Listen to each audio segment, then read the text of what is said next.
사도 바울은 그리스도인들이 세상 사람들과 교제할 때 특별히 높은 사람들과의 관계 속에서 어떻게 행동해야 하는지를 잘 알려주고 있습니다.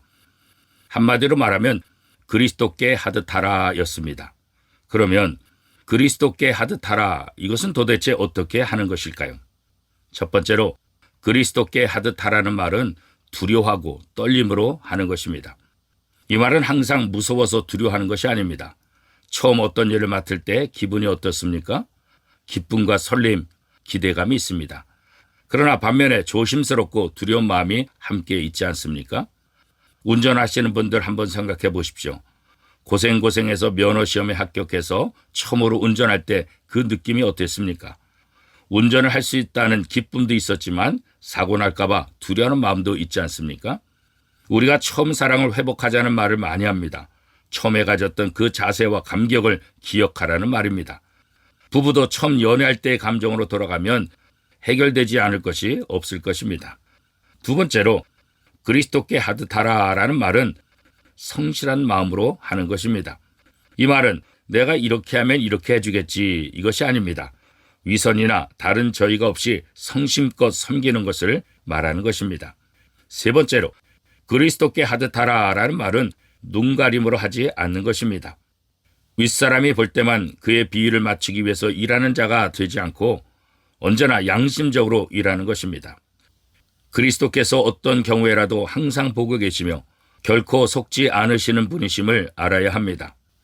주인에게 순종하는 것은 부끄러운 일이 아닙니다. 예수님도 제자들의 발을 스스로 씻기셨습니다. 또 예수님께서 말씀하셨습니다. 마가복음 10장 45절입니다. 인자에 온 것은 섬김을 받으려 함이 아니라 도리어 섬기려 하고 자기 목숨을 많은 사람의 대속물로 주려 함이니라. 빌립보서 2장 7절 8절 말씀입니다. 오히려 자기를 비워 종의 형체를 가져 사람들과 같이 되었고 사람의 모양으로 나타나셨음에 자기를 낮추시고 죽기까지 복종하셨으니 곧 십자가에 죽으심이라. 왜 주인을 위해 이웃을 위해 사랑을 베풀지 못할까요? 그것은 내가 죽지 않았기 때문입니다. 내가 죽어야 합니다. 예수님은 다른 사람들의 핍박에 대해 죽은 자처럼 반응하셨습니다. 이사야는 예수님을 이사야 53장 7절 말씀에서 마치 도수장으로 끌려가는 어린 양과 털 깎는 자 앞에서 잠잠한 양과 같다고 표현했습니다. 죽은 자는 반응하지 않습니다. 그러므로 그리스도인들은 나 자신이 십자가에서 죽었음을 고백해야 합니다.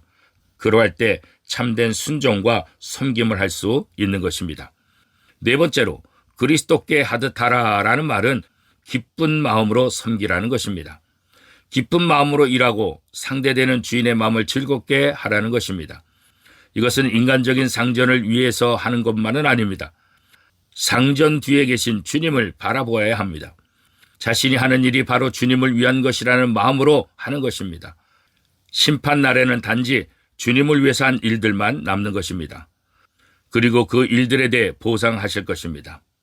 사람이 무엇을 말하느냐, 무엇을 행하느냐가 중요하지만 특히 그가 왜 그것을 말했으며 왜 그것을 행하느냐 하는 문제가 더 중요한 것입니다.